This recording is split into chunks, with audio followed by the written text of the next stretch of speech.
Welcome back to the Better Living Interest YouTube channel where we educate, elevate, and empower through real estate and economic development. This is the channel where we don't just talk about wealth, we talk about building it from the ground up in our neighborhoods by our hands. Whether you're an inspiring investor, a small business owner, or a community developer, this space is for you. And today we are honored to have a guest who has been at the forefront of reshaping Buffalo's future, not just as a policymaker, but as a community driven leader. He's a New York State Senator, a longtime housing advocate, and now the Democratic frontrunner to become Buffalo's next mayor in 2026. He's behind programs such as the Block by Block, tackling housing vacancy with real solutions. He's championed Black and Latino developers, small business corridors, and is laser focused on revitalizing Buffalo's East Side, the heart of the city's cultural and economic resurgence. Ladies and gentlemen, let's welcome New York State Senator Sean M. Ryan to Better Living Interest Channel. Thank you for joining us. Hey, Paul, it's really great to be here. I really appreciate the work that you do, that you have been doing to help build wealth throughout our community. Hey, appreciate it. It's a great responsibility. So I'm just grateful to be doing this and helping out. So first, we want to start off with this as a loaded interview, and we got enough questions for you to keep it going. And we want to make sure that people that are watching stay tuned until the end. We'll be hitting you with Better Living Rapid Five, quick rapid questions to get your take on life and beyond the podium. But that's going to be towards the end. So All before we right. jump in, we want people to smash that like button, subscribe to the Better Living Interest channel, and tell us in your comments what's your vision for Buffalo's future. Let's build it. So, first question, Senator Ryan, let's start with your roots. You spent decades fighting for tenants' rights, working families, and educational equity. How did your time with neighborhood legal services shape the public servant you are today? My time with Red Legal Services was absolutely eye-opening. I was raised by a single mom. No mother said, I want to be a single mom with three kids, right? Things happen in your life. You end up a single mom. Our first home was in BMHA, and I watched my mom try to figure it out as a single mom. She went back to school, became a teacher, and she was able to raise myself and my two sisters. It meant spending a lot of nights with her at the public library, where mom had to go do her schoolwork. She told us there was a lot of books here, there's a lot of space here, but one thing you can't do, you can't bug mom.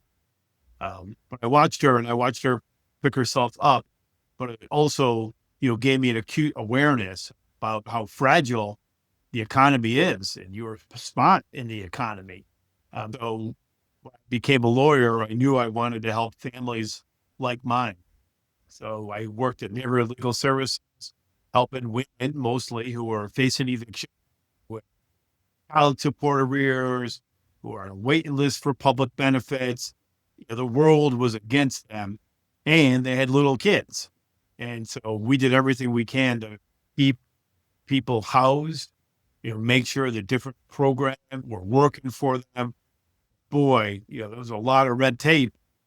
But what happened in those jobs, Paul, when I was doing that work, I didn't represent my client fully, or if the deck was just stacked against them, my client was shelter in 72 hours.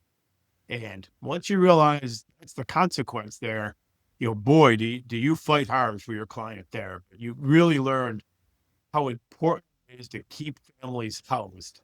If they don't have a roof over their heads, the other things don't come.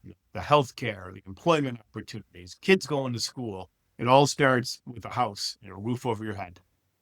I agree. Housing is so critical. It's a necessity. Like even during the pandemic, housing services didn't stop. It still Right. had to continue, That's right. so whether it been rehabbing or purchasing. So it just goes to show that this is something that's very important. And, that is some really love of labor work that you're doing to helping those families avoid foreclosure and or avoiding eviction. That is also generational wealth for people. So It was heavy work in terms of the consequences your clients were facing. And as I said, they were up against, they had very few choices.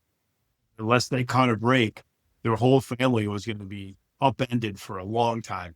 Because you see it, you go around the city on big garbage day and you see whole households on the curb. And you know that something bad happened there for a crib, clothes, dressers, all to be out on that curb. And that is a life turned upside down. That's unfortunate, but good to have people like yourself doing that work. And now, in your future capacity and current capacity, you have initiatives like the City of Good Neighbors Plan has gained some serious attention, especially block by block, targeting vacant lots, infill housing. Can you walk us through how this program works and why it's a game changer for Buffalo? Yeah, I mean, we all call ourselves the city of good neighbors, but we want to become the city of good neighborhoods. And we all love our neighborhoods, but our neighborhoods need some love. So we looked at the biggest problems facing people. And one was we have a lot of evictions in Buffalo, but people get evicted for a small amount of money. We have thousands of doubles that are unoccupied in the city of Buffalo, often owned by seniors, African American women whose husbands passed away and a furnace or something happened with the roof and they took an apartment offline. We think there's 4,000 of those apartments in the city of Buffalo.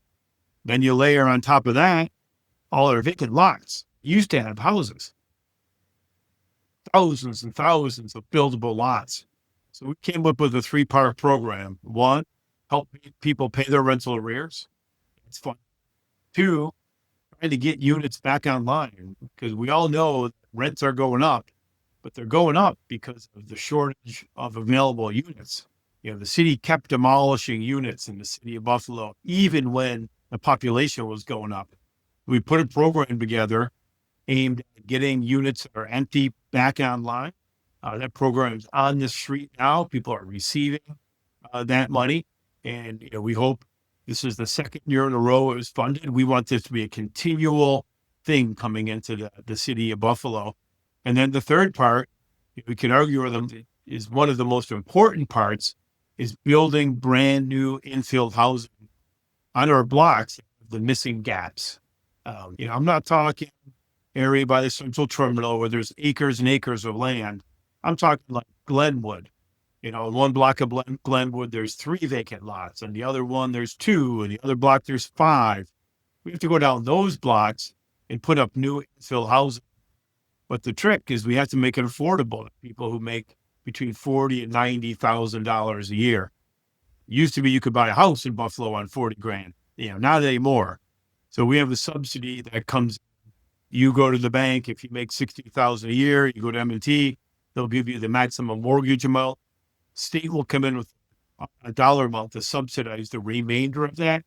You'll get a 30-year mortgage, and every year you're in the house, the subsidy from the state will burn off 1/30th at a time. But allows us to refill our neighborhoods, get units back online, and keep tenants in their homes where they belong. That's amazing. I'm looking forward to that, especially because of the massive amount of vacant lots that are here. It could definitely do some wonders for the community. I did some research and it's also documented that you were able to secure $70 million in total funding for these housing initiatives. Yeah, we were able to How get 10 billion for the rental arrears and then 30 million for rental improvements and 30 million for new housing. So it was tremendous success. That's a significant amount of capital that's about to be and currently getting injected into the city of Buffalo that's been long overdue. That's right. How is this creating opportunities for local Black and Latino developers? Because the projects and the needs is in the Black and Latino communities. How are the people that are from that community going to be able to benefit from that Yeah, development? you're exactly right. So you have to make sure the money goes where it's needed the most. And it's clear where it's needed the most, primarily in the east side, chunks of the west side. But we devised both these programs so they were small. So working with different community groups, Broadway Fillmore Neighborhood Housing Services, Belmont, East Side Development Corporation, and we came up with a list of approved contractors. And it's small contractors, because after all, a large contractor is not going to bid on a roof job. We came up with a list of contractors that we want all the agencies to work, and we're really trying to find local contractors, um, people who are just starting out, and let them get a few state jobs under their belt, doing a $70,000 apartment rehab, and they can parlay that experience into bigger projects. The same with our infill housing program. It's not like one developer can come and do 100 houses. We're keeping it to under a dozen, once again, to give the opportunity for small developers, small contractors, small architects to do the work. Because often what we see in our community, Paul, and I know that you've noticed this, is, big state projects come up and they'll say, well, we really want to encourage minority and women-owned business enterprises to apply. So if anybody wants to apply to do the electrical at the Bill Stadium, you're welcome to. Well, no small contractors can apply for that work.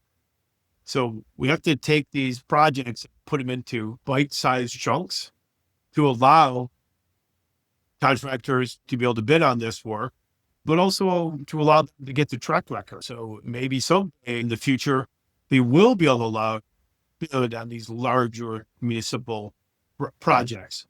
But, the 1,000-mile journey begins with the first step. And we really want to make it so small contractors can bid on this work. And that way we keep this money that's coming in from New York State. We recycle through our economy a few times. So it goes to benefit the East Side senior who is able to get an apartment back online. That means that senior is getting more money into her pocket every month. Allows her to enjoy life, have security, provides housing for the tenant, but then also the work for the contractor is also kept in the community. And then that money's respent out in the community, going to stores, in restaurants. So, we know how to make a virtuous cycle of capital, but it doesn't happen naturally. You got to really think of it strategically, to make sure that money actually can be washed through the community several times.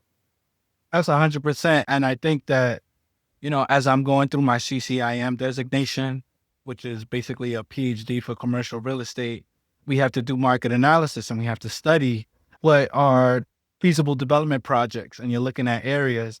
And I had a conversation today with a colleague of mine, and I had discussed how you need basic jobs to bring money in from outside markets or from bigger projects to create non-basic jobs. And that's exactly what you're saying, focusing in on investing for the people that are already here, but injecting money from outside areas.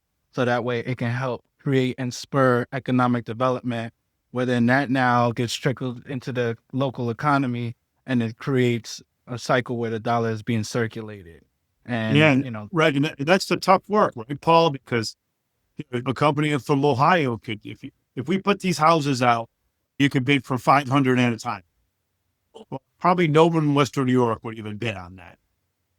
And then you'd have someone from Ohio or Michigan coming in, doing the work, bringing out-of-town workers, buying the supplies from out-of-town suppliers, and then the money doesn't circulate through our economy.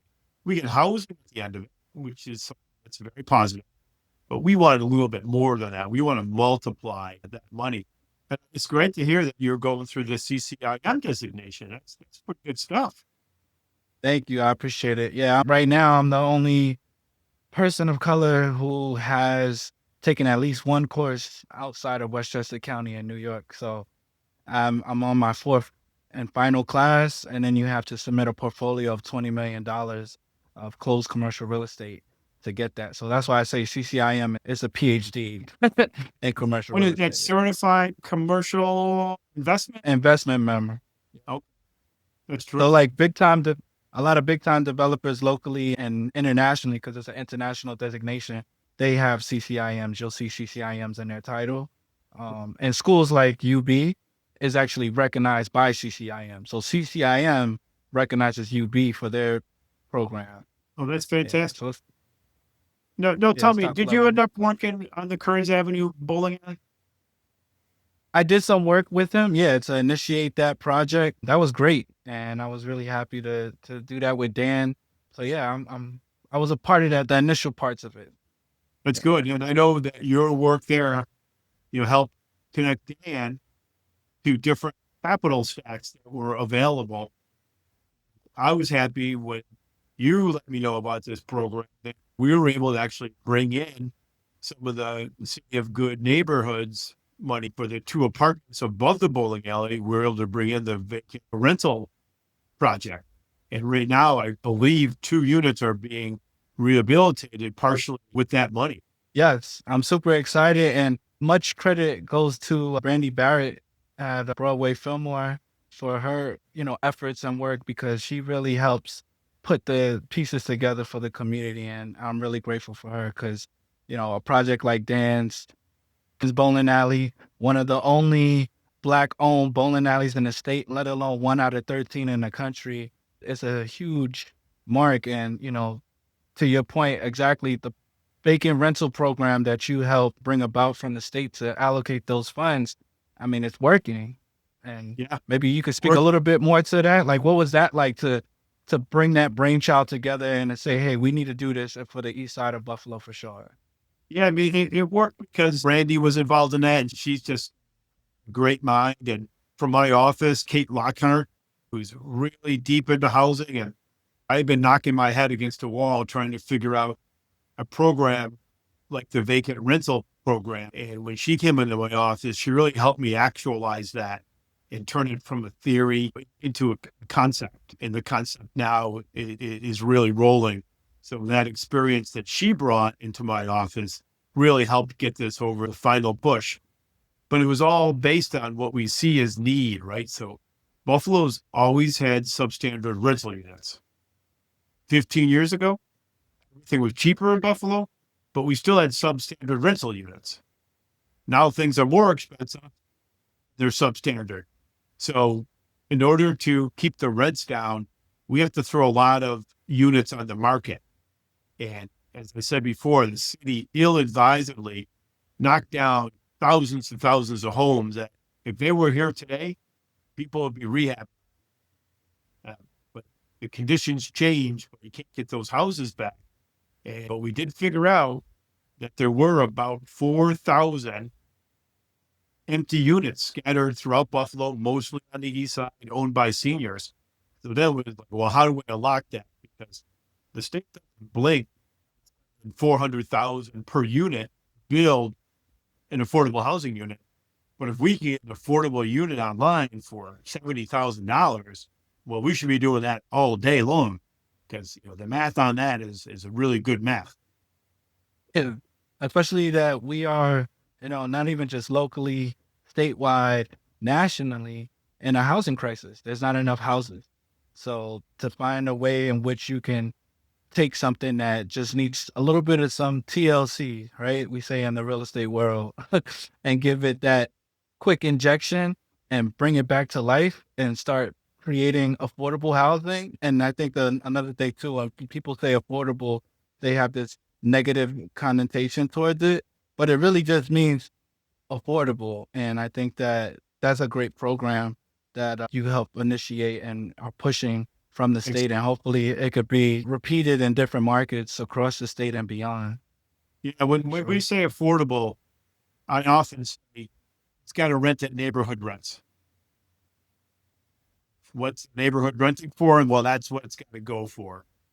The other thing we're looking at into the future is we also have a lot of units that are offline that are on third floors and total built out units that because the owner in 1947 didn't apply for a specific permit, that unit's not allowed.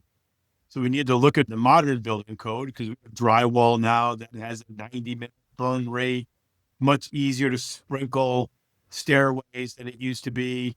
We got to look at our fire escape code. But if we can get a handle on that, that'll also unlock thousands of more units.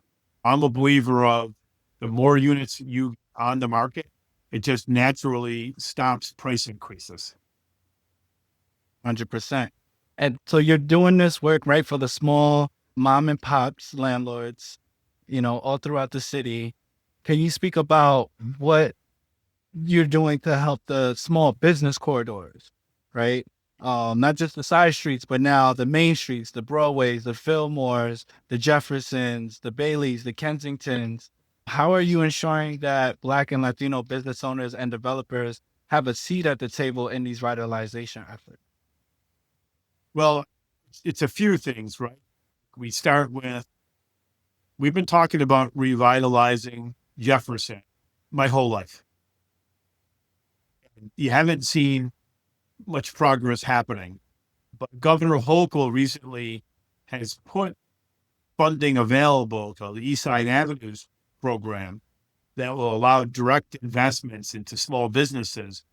And that investment usually is a building.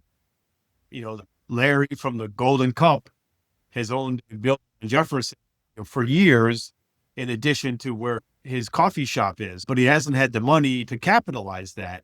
So we're making capital available from New York State. And we think of it like infrastructure investment. Jefferson Avenue doesn't work unless there's sewer and water, and state pays for that, doesn't blink an eye. But Jefferson Avenue also doesn't work unless there's businesses on it. So we want to pump some money into that without getting caught up on like, well, who's immediately benefiting? It's not just the owner of the coffee shop. The community benefits from having retail opportunities. The community benefits from having that commercial building set back up again for 100 years. So when a coffee shop closes, another business could come in to serve the community. But one of the interesting things I recently discovered after having gone to some studies on Jefferson Avenue, out-of-towners came in and took a look at it. And we talk about Jefferson Avenue being a neighborhood retail strip, but they did a look at all the adjacent blocks and showed how many vacant lots there were and vacant homes. And you can't have a neighborhood retail unless your neighborhood is actually full of people. So matching the commercial development with money to do residential development at the same time, that's a recipe for actually getting a commercial strip jump started. Every commercial strip at its basis has to have people walking there. And that's the basic customer you're going to get. That's your foundation percentage. And then once people in the neighborhood start using it, then people from other neighborhoods come in and start using it. Really linking commercial development and neighborhood development, is really the way to go, because you're not going to get a vibrant retail strip if your neighborhood is hollowed out. 100%. And you've also mentioned groups like East Buffalo Development Corporation stepping up. How are you supporting these local developers, these local not-for-profits that are just starting out in navigating funding, permits, and scaling for their projects? So East Buffalo Development Company is a perfect example. They're new on the block. Essence Sweat's the executive director. We worked with her to apply to the vacant rental project, which she did, and she got the money. But we're also working with local foundations to make sure groups like Essences have the capacity to do more. So we have Belmont, who does a lot of work on the east side of Buffalo. They're big, but they're also busy. So we need several groups, Belmont's type. So we would love to grow the East Side Development Corporation, Broadway, Fillmore into larger development companies that have this capacity to take on all sorts of work, to do business development, to do contractor development, do mortgage counseling, and to go out there and secure state money to keep rebuilding neighborhoods. And I often think, Paul, that I'm an impatient guy. I want things done yesterday. But if you look at the East Side and the government programs that were intentionally designed to harm Black Buffalo, to harm the red light areas, that was several generations. So we need to turn it around one step at a time. But we just keep taking those steps, making sure those stuff works, and then build upon it.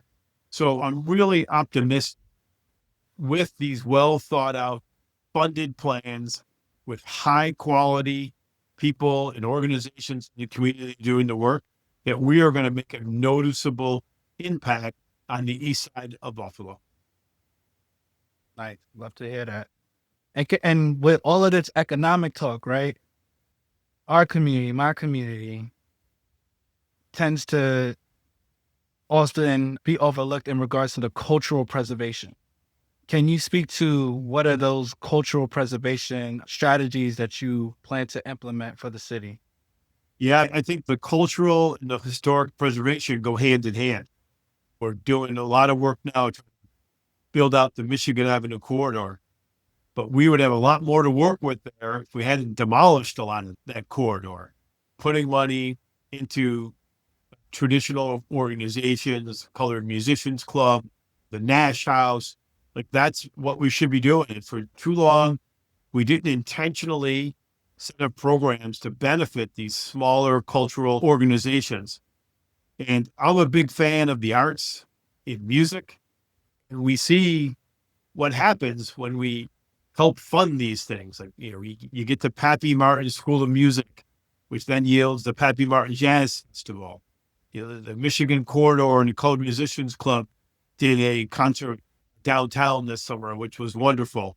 And then the last 2 weekends, Pine Grill is the granddaddy of them all. But MLK Park was packed for 2 weekends in a row, but all in a celebration of Buffalo, celebration of the east side of Buffalo, celebration of jazz in music. But that's just a start. We got to do a lot more. Yeah. And those are big events, staples in Buffalo for sure, especially in the east side. So much And joy at those events. It's wonderful events. yep, yes it is. 'Cause they gonna come out, they gonna show out, boots on the ground. And especially the Pine Grill reunion. So many people, they haven't lived in Buffalo for 20 years, but come back for that weekend. They see friends, they rate with other friends who live somewhere else. Last weekend, I met people from Atlanta, Chicago, New Orleans, but who all say, "Oh, I'm a Buffalonian. Just haven't lived here in 20 years." When I come back every summer for this concert, which is a great thing. Yeah, man. It's a family reunion. And you've been all part of teams that stabilize Erie County's finances, and you're bringing that mindset to Buffalo's fiscal future. How does smart budgeting and infrastructure improvements, things that we take for granted, like fixing roads, stabilizing taxes, lay the groundwork for real estate and business investments, specifically in underserved neighborhoods? Yeah, I mean, look, good, solid government helps underserved neighborhoods. For too long, the east side of Buffalo was ignored. Potholes galore, stop paving, stop plowing. So we got to get those capital investments right back to where they're needed the most. But government leads on things like that. And when the private sector and neighborhood people see that we're making investments in ourselves, it makes it so much more easy to say, you know what? I'm going to buy that double and I'm going to go put a roof on it. Or the house I own, I'm going to paint it and put my new driveway on. We don't have stable finances in the city of Buffalo. None of this works. That's real, right? It's like a household budget. You got to have income to pay the bills. Yeah. So we're in a big hole in the city of Buffalo. It's going to take us a few years to get out of it, but we have to be honest about our debt, to be transparent. And we need to tell the public this is what we got to do to dig out of this debt. But we're not going to get out of this debt by cutting spending and tightening our belt. We need to look at alternative revenue sources. We need to look at taxes. We need to look at more state help. But Buffalo is pretty skinny in terms of its services now. And if we just made that more skinny, that means we're not fixing the potholes and we're not doing the community centers and the roads. And that is not a way to grow Buffalo. I hear you on that. You're also vocal about reconnecting Buffalo's neighborhoods to a vibrant downtown, not just through commercial development, but through housing and cultural spaces. How do you envision Black and Latino developers and entrepreneurs playing a key role in that urban ecosystem? Black and Latino retailers and entrepreneurs should be part of it, right? So we're doing the Michigan Avenue reconnect. More and more of the retailers popping up around that area are Black and Latino retailers. But we have to be intentional. Like we have to look at what's going on in Larkinville and realize the Broadway Fillmore neighborhood and the market, it's a stone's throw away from Larkinville. But right now, it's really hard to link it. The sidewalks are in rough shape. You're not walking from one place to the next. So we need to make sure the infrastructure work.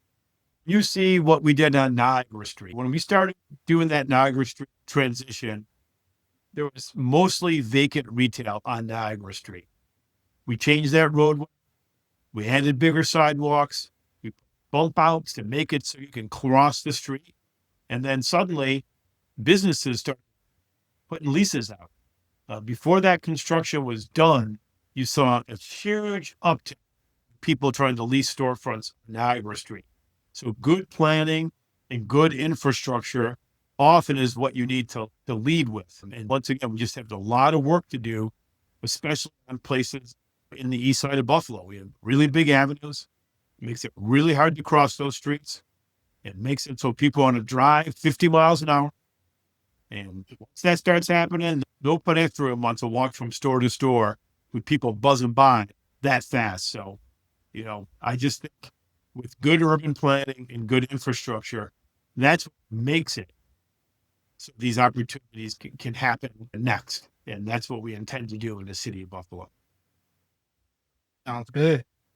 Well, we're now getting into our signature segment where we wrap up with the Better Living Rapid Five, the five quick fire questions. So I'm gonna ask you a question off the top of your head. You're gonna give an answer, okay? No thinking on this one. Yeah. You ready? All right, cool. Yes. So, what's one neighborhood in Buffalo that gives you hope every time you visit? Every time I go to the Broadway Fillmore neighborhood, I see a neighborhood that's poised for success. I do like the Broadway Film Market for sure. If you could fix one small business challenge in Buffalo overnight, what would it be? We have a lot of new Americans, the big Burmese community on the west side of Buffalo, and often what held back from opening businesses is lack of language access. So they go to City Hall to try to get a permit. They walk out frustrated because no one in City Hall can understand them, and their documents aren't translated. What's a good one? What's a book, quote, or life lesson that guides you as a leader? The quote that I often remember is, "Don't let perfect be the enemy of the good." I like that. Outside of politics, what's a passion or hobby that keeps you grounded? I love to garden. I love to bake. Perennial garden in my backyard.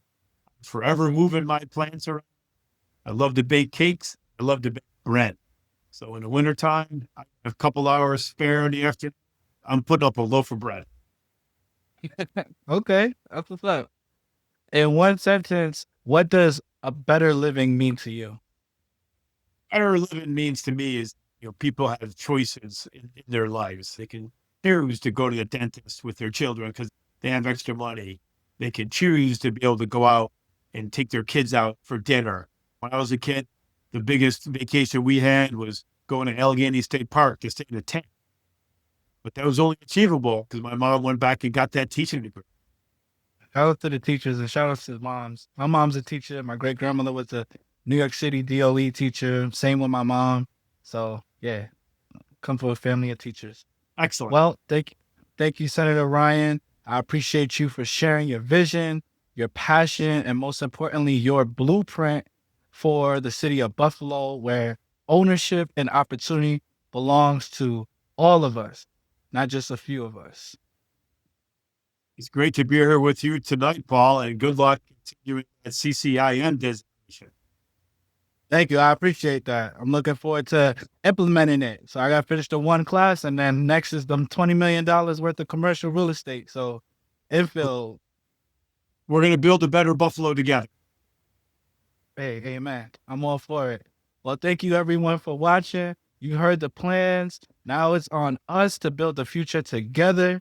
Again, thank you, Senator Ryan, for joining us. Please like this video, subscribe to the Better Living Interest channel, hit that bell button so you can get notifications for all the new content that we have, and drop a comment below on how you can be part of Buffalo's growth. Until then, keep building and living better. Peace. All right. I'll talk to you soon.